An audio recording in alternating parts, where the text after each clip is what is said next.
모아주고 있습니다. 여러분께서는 어떻게 생각하시는지 궁금한데요. 이 제안을 내놓은 이학재 국민의힘 인천시당 위원장 스튜디오에 모셨습니다. 위원장님 안녕하십니까? 예, 안녕하세요. 이학재입니다. 네. 자, 인천과 인접해 있는 부천과 시흥, 김포를 합치자라는 제안 하루아침에 갑자기 나왔을 리 없을 텐데요. 통합 왜 필요한지 이를 확신하게 된 계기가 있지 않을까 싶기도 하고 위원장님께서 인천과 김포를 좀 우선 합칠 필요가 있다 이렇게 말씀을 하셨는데 설명을 좀 해주시죠. 예, 통합 필요성은 금방 말씀하신 대로 이제 생활권을 행정구역과 일치시키자는 말씀입니다. 네. 부천과 인천은 그 지역번호도 032로 같고 인천지방법원의 관할구역이 부천, 김포, 인천이고 또 이제 종교적으로 가톨릭 같은 경우에 인천, 김포, 부천, 시흥이 같은 교구이고 감리교도 그렇고요. 뭐 이렇게 생활권이 같은데 행정구역은 다릅니다. 네. 이것을 이제 통합하자는 거고 그러면 왜 이걸 갑자기 얘기를 하냐 이런 의문이 있을 수 있는데 이거는 이제 갑자기가 아니고 다 아시다시피 전국적으로는 뭐 부울경을 통합하자, 대구 경북을 통합하자, 또 전남 광주를 통합하자 이렇게 500만급 도시로 합치자는 그런 운동이 지금 많이 벌어지고 있고 또 경기도는 너무 인구가 많고 또 거리가 머니까 네. 남도와 북도로 나누자는 그런 이야기가 있습니다. 이렇게 전국의 행정구역을 개편하자는 논의가 있는데 네. 이때 인천 주변도 제대로 한번 하자는 얘기고요. 김포는 왜 그러면 더 시급하고도 중요하냐면 김포의 계양이라든지 검단은 이미 2차례에 걸쳐서 인천시로 편입이 한번 됐어요. 그런데 이게 미완에 그치다 보니까 아시는지 모르겠는데 인천의 강화도 그 사이에 김포가 끼어 있고 또 이제 밑에 이제 인천이 있잖아요. 김포는 경기도와 네. 육지에서 단 한 뼘도 연접해 있지 않습니다. 그 중간에 그냥 끼어 있는 섬이죠.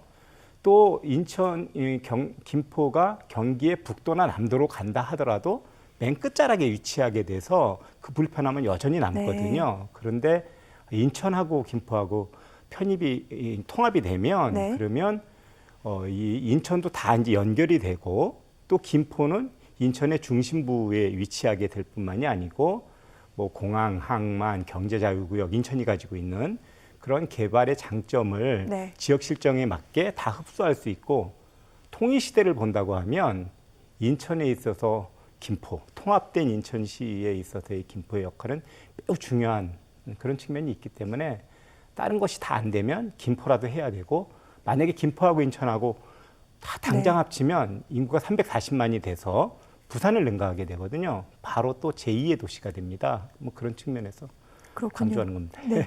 왜 그런지 이유를 들어봤는데 시민들 입장에서는 당장 그렇다면 우리는 무엇이 편리해지는 거지? 이 질문을 하실 것 같아요, 위원장님. 예.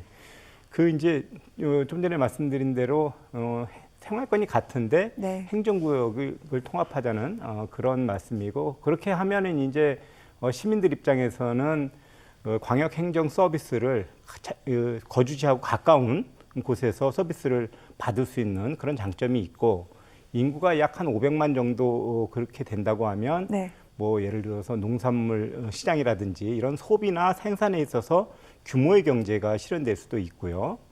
또 지금 뭐 인천에 이 그 고등법원 문제 뭐 이런 것들이 나오는데 이런 것들 다 인구하고 관련이 있거든요. 네. 그래서 인구 규모가 어느 정도 됨으로 인해서 받을 수 있는 행정 서비스의 개선들, 법률 서비스의 개선들 이런 것들이 실현될 수 있다는 그런 말씀입니다. 예. 그렇군요. 그리고 뭐 도로 네. 같은 것도 행정구역이 다르기 때문에 하다가 막 잘 안 되고 그런 네. 경우도 있잖아요. 그런 것들도 일관성 있게 추진될 수 있죠. 예. 그런데 인천시에서는 뭐 내심 반길 수 있겠습니다만 경기도에서 뭐 김포, 부천, 시흥을 내주는 게 가능할까요? 경기도 입장에서는 네. 좀 안 그럴 수 있습니다. 특히나 이제 이해관계가 없는 다른 지자체의 경기도민들 입장에서는 네. 일부를 뭐 빼앗긴다는 그런 생각을 할 수 있으니까 그렇고 또 이제 이름이 바뀌는 거기 때문에 당사자들도 좀 네. 생경할 수도 있고요. 또 그 정치인들의 자신들의 유불리 때문에 그것을 기존대로 이대로 네. 하자 이렇게 주장할 수가 있는데 금방 말씀드린 대로 지역 주민들이라든지 또 지역의 발전을 놓고 보면 무엇이 합리적인 거가 나올 수 있거든요. 네.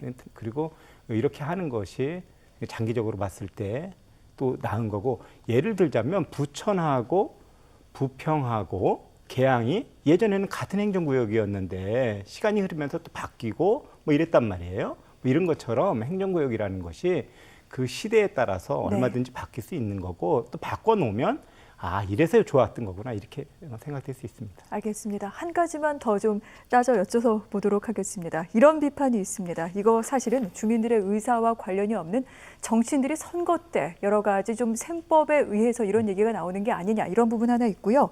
경기도 의회에서는 이런 지적을 했습니다. 사실 부천과 김포 시흥시 같은 경우에는 계속해서 개발이 되는 곳이고 인구가 증가하고 성장하고 있기 때문에 인천과 통합하지 않아도 자발적으로 성장할 수 있다 이렇게 얘기하기도 했는데 어떻게 듣고 계십니까? 예, 그렇기 때문에 선거 때 이런 이야기를 하면 네. 그 이야기의 진위보다도 아 이건 선거용이다 이렇게 폄훼될 가능성이 있습니다. 그래서 선거 때가 아닌 지금 논의하는 것이 맞고 차분히 따져볼 필요가 있고요. 네.